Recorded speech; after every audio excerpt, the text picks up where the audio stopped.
Hey, it's Mark Lanier with your video thought for the day. This is Flourishing Week, where I'm looking at different scriptures that talk about how we flourish in life. Everybody likes to flourish. I mean, come on, think of that visual image. You've seen those dead trees. In fact, I've got one right outside my door. I'm still not willing to cut it down because I'm just hoping it's still winter death and it's going to come back with vibrancy in the spring and flourish. But if not, boom, I'm cutting that puppy down, and I'm cutting it down fast.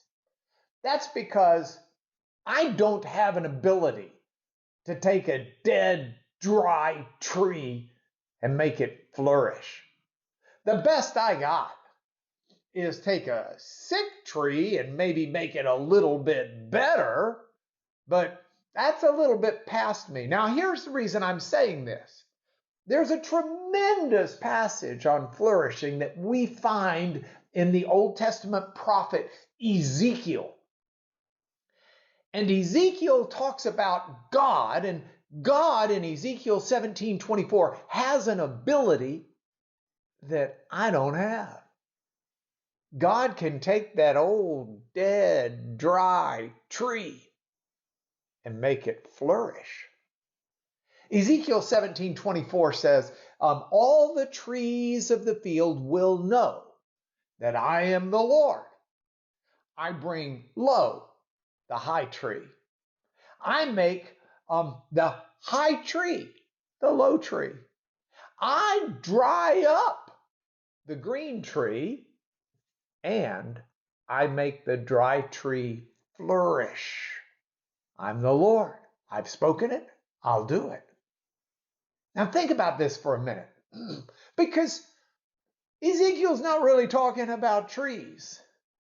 He's talking about people. He's talking about nations, but he's also talking about people. And that's the way of God. If you think you're a high tree and you are flourishing and you're everything you need to be and it's all about you, be careful, because pride comes before a fall. However, if you're going through a dry time in life, if you're just really struggling to find meaning and purpose, if you're just worn out, if you're feeling like things aren't what you'd like them to be and you're desperate about it, if you feel like trouble is not only knocking at the door, trouble has come in and set up its presence in your very living room.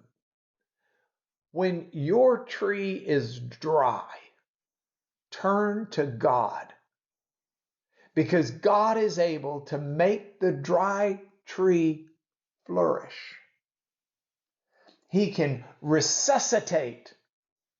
He can do things that you and I can't do. That's why he's called God. And that's why this is your video thought for today. Hey, if you know someone going through a dry time, send them a link to this. Just encourage them and let them know that we have a God who can take the dry tree and make it flourish. One more flourish tomorrow, and then we're done with Flourishing Week. Have a great day.